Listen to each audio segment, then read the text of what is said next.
Being an entrepreneur is when a person organizes and operates their own business. In my film, I'll be showcasing the road to entrepreneurship, answering the question, will it work? The only way you can understand what it feels like to start up your own business is to experience it yourself. Several high school students, including myself, joined this journey. It started in the fall when we signed up for JA Company program. A couple Harvard friends and I joined BMO at First Canadian Place in hopes of gaining real-world experience in running a business. We had no idea what we'd expect since this is our first time stepping into an entrepreneur field. We brainstormed ideas for what product or service we wanted to sell. We finally decided we were going to create a Toronto-based subscription box filled with local snacks from vendors across the GTA. Like most good businesses, it's out of personal curiosity and a personal interest. I found myself venturing around the city with a bunch of friends, looking for things to eat, good, unique products. And then it just came to me, right? The subscription model was very popular, and I just thought if we just put all these products together, it would make a good product. Now it was time to get our vision in motion. We started researching different Toronto vendors. I've learned that even though some people sign up for this, not everyone tries their hardest sometimes. They kind of lose interest after a while. So that's kind of hard to deal with sometimes because even though I'm interested the whole time, some people aren't, and it's kind of hard to work together. A challenge we faced was finding nut-free products that were manufactured in the GTA. This made it more difficult to start production and was one of the greatest struggles we faced. Another issue we faced was discovering one of our potential products contained palm oil. We decided the best thing we should do is eliminate that from our product options. Palm oil it's controversial in general as an ingredient, especially when it's a big ingredient in a product, because it's really negative on the ecosystem, and it affects trees and deforestation. So by using palm oil, it's sort of promoting that, even if you don't know it. And it wasn't that it was a really minimal product in that particular product for a company, it was the number one ingredient. So it was really problematic, and it obviously had a high amount of palm oil. A lot of people who'd be interested in our product would be concerned with the ingredients because we're targeting an audience that is interested in food and snacks. So I think that would have been a really big issue if we kept that product, especially because we were looking into vegan and GMO-free things. I think our product should have also been environmentally friendly, and the fact that we caught that was really significant because not only did it prove that we look out for certain things to improve our company, but I also think it did prove that we're working to always improve and that we acknowledge our mistakes to, not only be more environmentally friendly, but to have a more positive impact for others as well. I think the biggest struggle would be to find cost-effective products. We want to be able to sell the 6-box at the cheapest price possible in order for people to be more motivated to buy the 6-box, but at the same time, all our inventory was very expensive, so we had to mark up the price a little bit, and thus we lost out on several sales. Just finding the most cost-effective products that are also both delicious and well packaged was very difficult. We narrowed down our list of vendors, which allowed us to start contacting them. It wasn't as easy as 1, 2, 3.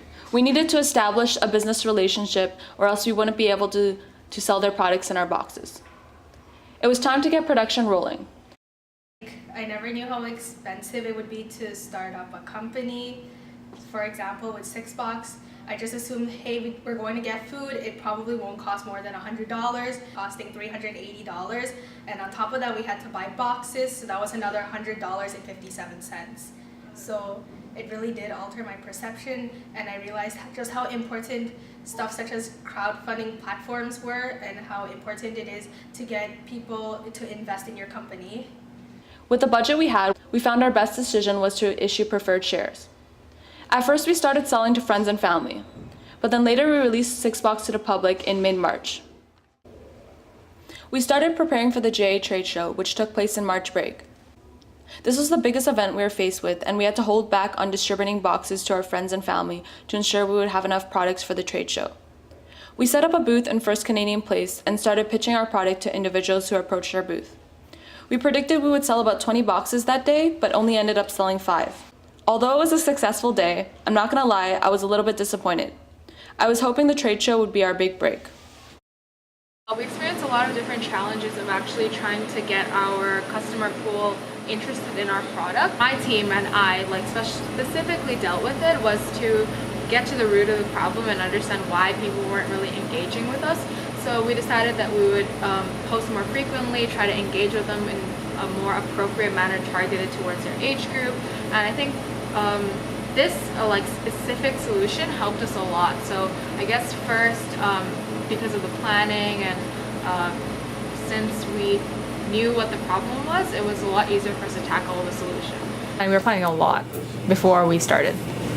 I think a lot of it hinged on the challenges that you had in securing, developing a final product. Yeah. And that's like an overall. Because we struggled for a while with the prototype, right? That was one of the main roadblocks. Due to delay in prototype. I learned a lot about delegating tasks evenly to all my team members, especially helping them learn and helping myself learn throughout the process. So especially in a leadership role, I had to make sure that all the team members were getting their jobs done effectively, and also that I was helping manage everything appropriately so that there wasn't an overload of tasks. So I learned a lot of things about time management and delegating tasks and about my leadership potential in general. A peak in the structure of our business occurred when we made a large sale to Growth Camp, which is a business event that was held at Google. We've never had such a big obstacle come our way, and we had to recuperate in order to get everything ready in time. This sale was definitely an eye-opener. It shows us we can be successful in the future and is a potential market that we can reach out to. I see a lot of potential with our company. What we're trying to achieve is very nice by promoting small companies and everything. We were able to get an order for 26 boxes, and it was very last minute, so we had to print out the Growth Camp logo and we had to get boxes. And at the time we didn't have boxes, so it was sort of really hectic. They were using this to give as a gift of appreciation to people who were helping them. And these people were coming from, they weren't necessarily Toronto natives. So to give them that box of appreciation to say thank you for this, take away our city. We took away, your knowledge, so we will give you our city back. We generated a lot of revenue from that sale, and it was definitely the peak because it was that sale that helped us to cover paying off all our shareholders so that we could lower the price to $30. The business reason that 6-box was dropped from the $35 to the $30 was a financial decision based on the position of the company. If we sell the box at $29.99, it'll be 36 units to break even. But if we actually want to walk home with profit at the end of the day, we'll have to sell 113 units. And as for selling the box at $35, when we reevaluated, okay, if we've sold so many boxes at $35, how did that help us now in our strategy? Can we move towards potentially lowering the cost of the box, in which we decided that yes, it was feasible to do so. So we proceeded with that. we lowered it to $30 after two main factors. One was that we realized that we weren't making a lot of sales at $35. I think that the target market would accept the $35, would accept the $30 as the price of the box. I guess there was a slight challenge there that I don't think we were necessarily reaching that particular market. Building a business to start off small. That's true, but at the same time, because we invested, I don't want us to lose the money we invested. I don't think it necessarily took away from the brand, but I do think overall it helped increase the sales. And the second one was, our initial goal was to just break even and pay back all shareholders, both common and preferred. So at the end of the company, if we did not make enough money to pay everyone back, then they would lose their money. So we lowered the price after guaranteeing that we can pay everyone back. I started pitching 6-box to several teachers at Harvard, and the majority of them said yes. This increased my confidence in being able to give a sales pitch. I think that the students have really taken the time to invest in the company and to learn, because the only way you really learn sometimes is actually by experiencing it. So you see them kind of grow socially, working with people, figuring out problems. So absolutely, they've definitely grown throughout the program. One person took away one thing that I said, then that makes me happy. I've been around students who haven't been involved just through friends or from my past, and definitely being involved, it exposes them to real life. Within school, usually you're learning the important things of, math and science. Starting up a business has actually been a lot more beneficial compared to being in a classroom. in a classroom such as accounting, you're given the revenues, the expenses, everything is set and there's only one correct answer. But when you're thrust into a real business, anything can go wrong. I think it should be embedded in the curriculum. And the reason why is the skills that you learn from starting up a business aren't just applicable to starting up more businesses in the future. So, for example, if you learn financial skills or financial literacy skills in particular, you can use those for example, doing your taxes, or for example, helping a friend out with a business, or in the future, it'll actually expand the options you have so that when you've worked for maybe 10 years or 20 years at a firm, you'll always be able to look back and say, oh, I did it once, I kind of know what's involved, and I'm going to take that leap forward. Whereas if you didn't learn those skills and you didn't participate in those types of programs, then you wouldn't really even have that option going forward. Learning the real life stories of how to grow a business, how to do things like that, definitely comes from being in an entrepreneurship program like this, because you're really forced to think differently and think on your own. You have the mentors around you, but you're really forced to do the thinking and really use that kind of grown-up problem-solving skills.